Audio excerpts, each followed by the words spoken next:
Welcome to another episode of Reimagining Cyber. This is Stan Wisseman, and I'm joined by my co-host, Rob Aragao. Hey there, Stan. Hey, man. So I heard you picked up and moved south for the week, right? Hey, Stan, that's right. Took the next couple of weeks to do some remote work, take advantage of my in-laws' place down here in Florida, and experience some good warm weather in the evenings when I can get out there and enjoy it while the sun's still out longer than it is up in the Boston area, that's for sure. So, Rob, you sound a little different. It sounds a little different because I don't have the normal headset that I use for these podcasts, unfortunately. So I had the headset on my desk, and I'm like, I know I put everything in my backpack, and I went to my backpack this morning. I'm like, where the heck is my headset? So I'm like, I have a feeling it actually is here and that I may have taken it out and put it somewhere, but I just came off another meeting, and I was like, I'm just going to go to this before trying to find it. Well, you sound okay. So let's go ahead and dive in. So, Rob, as you know, we've had several episodes on application security, but we've never had an episode specifically on what's pretty much the glue in today's digital universe, APIs, or what application programming interfaces for folks that don't know what that means. And now it's turning into like that digital lifeline, for our infrastructure. And it's really what allows all these different software components and pieces and parts of the organization to communicate with each other smoothly, and it's turning out to be very crucial, right, for anything from like serverless computing to our use of clouds to microservices. APIs are what is the stitching that pulls all that together. So, picture this, Rob. I mean, I'm sure that you have a banking app on your phone, right? I mean, and you seamlessly check your balance and transfer funds, and never wonder, how that slick real-time kind of interface is possible. It's APIs, right? I mean, when we first had those mobile apps, it was really clunky because it really was a web interface almost, right, from that beginning, and it's really evolved.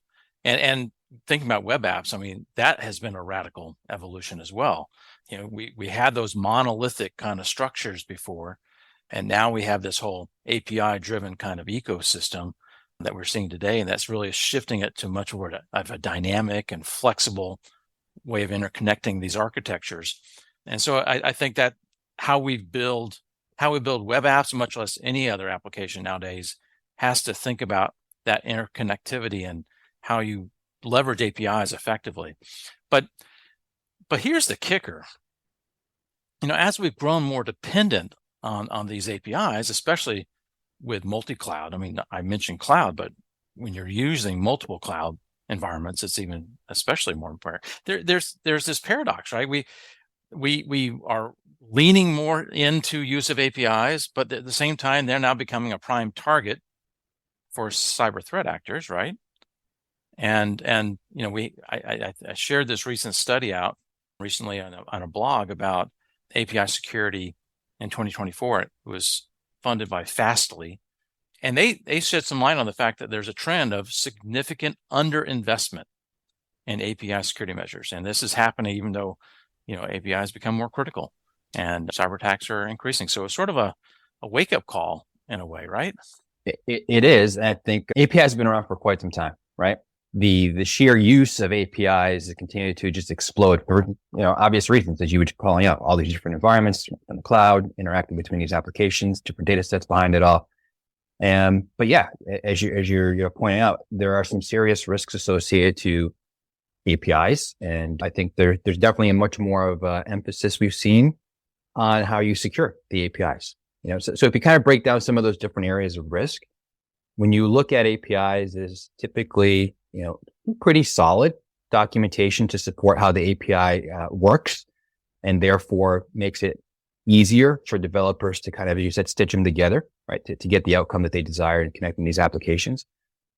But it's also a bit of a blueprint, right, for the bad guys, right? And we've seen that in multiple different areas, some different types of standards and frameworks, some cases are very detailed with some particular kind of control mechanisms that, it provides a glimpse, in some cases, the blueprint to the attacker. I mean, and you need that blueprint in some respects for the developer, because they need to know how to effectively use that API. They need to know exactly, or else, right? So what good is it if you can't scale it out for additional connections for these applications for the developers? But again, at the end, that's one of the areas, as you were calling out, that has definitely driven more of awareness of API security being an area that people need to focus in on. To that point, right? OWASP has a specific top 10 list associated to API security, which is great.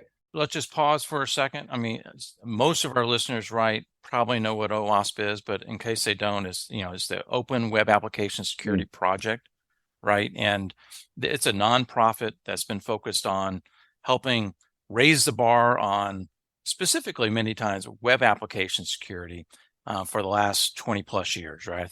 But their flagship is the OWASP Top 10, right? Reports on those top 10 critical web application vulnerabilities. And to your point, they released in 2019 the API security top 10. Yeah. And looking at that, if you kind of just look at it from a top level, there are some very key areas around, authorization, authentication, security misconfigurations within there too. So, it does do a good job of giving you some areas to focus in on around API security. Yeah, and they did a refresh in 2023, right? So that was good.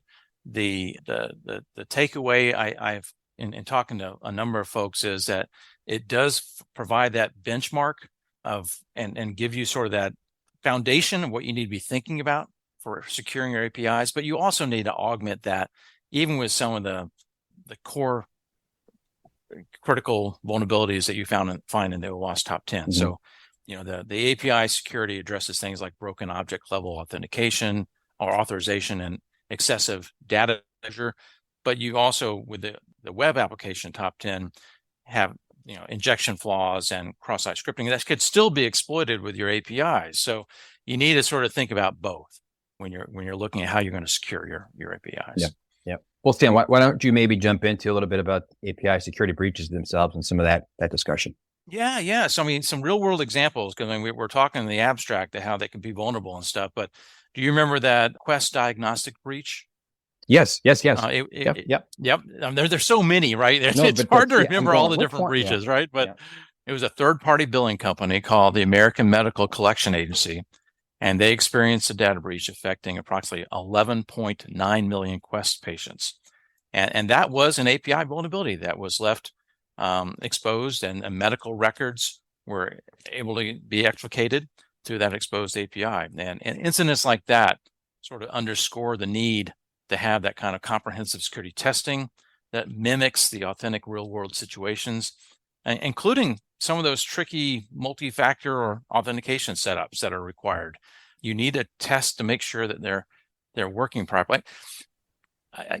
Sometimes it helps to pull back and look at an analogy that would work. And imagine having a security system that checks not only your doors and your windows, but also tests the locks with every type of key that's out there.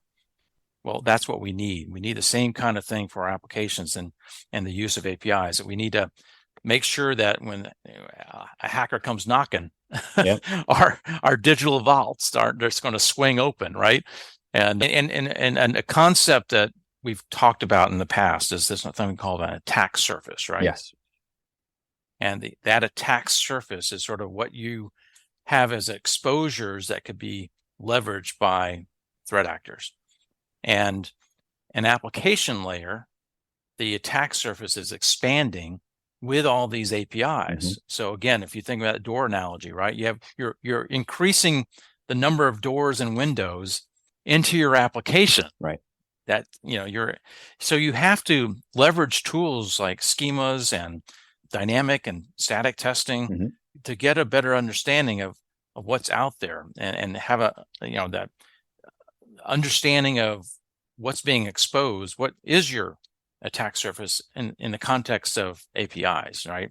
And I think this is easier when it's a smaller environment. I mean, if you think about enterprise grade applications and the complexity and how expansive the different environments are being used, I mean, it can get complicated. Going back to the house analogy, if you're talking about a small cottage, okay, it's a little easier to fortify, right? Than some kind of sprawling digital estate. Yeah. And so it calls to question the scalability and how we can actually do this in a way that is effective across your inventory of applications in an organization. I think one of the challenges that we run into, right, is actually discovering That's right.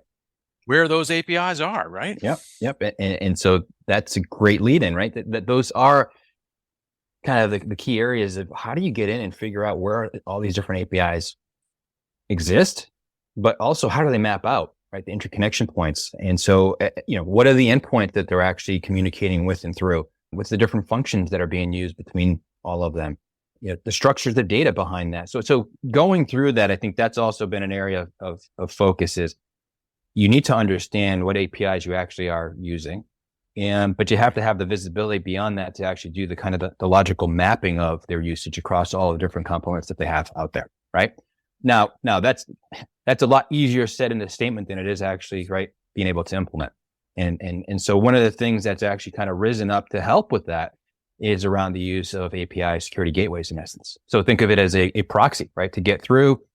And what that does is it provides another level of security, right? Authentication of the identity of the API requests that are going through. I think that's important to think about and ensure that it's put in place to support, again, additional layers of security when you're dealing with such the sprawl, such a vast attack surface as you were just discussing relative to APIs in general.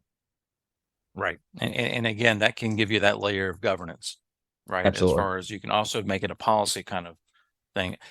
So it's a combination of visibility, mm-hmm. to have that awareness and understanding what's being used, and then testing to validate that there are no, doors left open, et cetera. Yeah.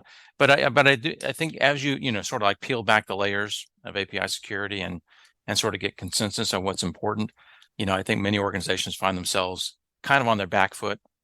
They're kind of grappling with this issue and how best to deal with the complexities of safeguarding APIs. I mean, and who owns it as a problem. Yeah. I mean, many times I think there's this, Venn diagram of who owns what within the context of the AppSec teams that are trying to secure ultimately the application risk in the organization versus the developers. And it could be that the AppSec team doesn't necessarily have the skill sets to truly understand how best to take on this problem. And yet, given tight budgets and scarcity of specialized knowledge like this, it could be part of the challenges of why people aren't investing as much as they should in this space. But I think you can leverage some of your existing tools out there to understand what's being exposed. I mean, I know in our case, we have a dynamic scanner that can help with that discovery process. So if you're already using that for web application vulnerability testing, you can already take advantage of that for discovery as well as testing the APIs, mm-hmm. including authentication type things. So you want to take, again, budgets may be tight, but take advantage of what you already have and perhaps in different use cases than what you previously had thought for, to be able to help get visibility into this attack surface for APIs, as well as how to control it and put in place the measures you need to. Because I just think it's going to be increasing significantly how the threat actors are going to leverage this. I mean, they know that organizations are not doing an adequate job of understanding what APIs are exposed, mm-hmm. much less secured. So it's just going to get worse. It'll get worse for sure. I mean, think about it. We talk about these attack vectors. Attack vectors through a compromised identity is one of the top points. Right. API serves as an identity, right? To get into the application, to get into the data sets ultimately that they want. So for sure, I see that as being just a continuous area of, very much heavily targeted going forward. We've seen it over we've been talking the past several years. It's just going to get worse to your point, for sure. So Rob, I mean, I think as we mentioned, you can't overlook this landscape, right? And I think that the knowledge of what's being used in your inventory, as well as getting a clear view of the potential threats, is key. And I think if you can take a proactive stance and an informed stance on API security, there's some great guidance out there now. Leverage what's available from OWASP as well as some other sources out there. I think you can have an integrated approach of helping, shield your organization from exploit through this, set of windows or doors mm-hmm. that are being opened up in your applications.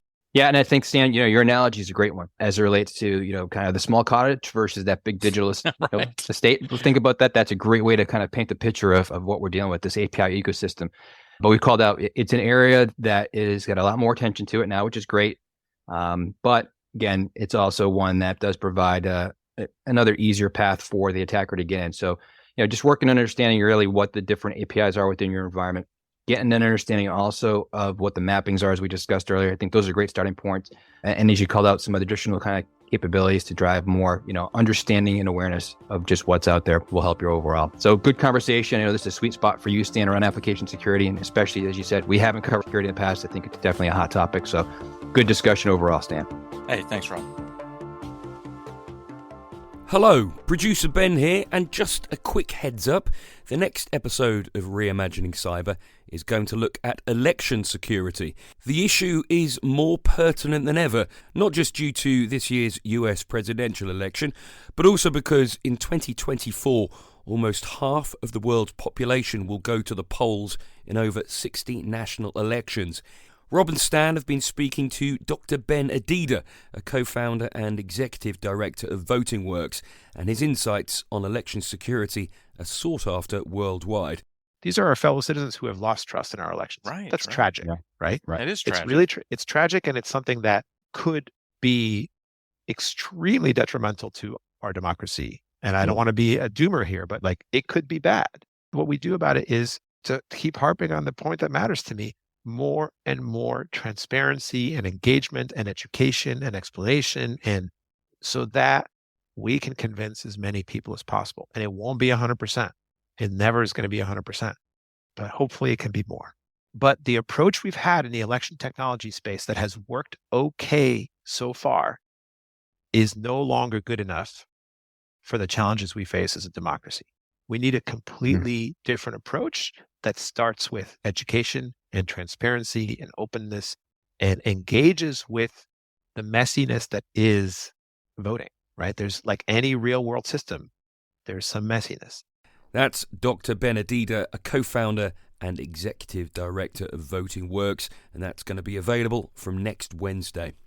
Thanks for listening, and if you're a fan of democracy, why not cast your vote for the podcast by leaving a 5-star review on platforms such as Apple and Spotify. This is Reimagining Cyber, and we approve this message. Goodbye.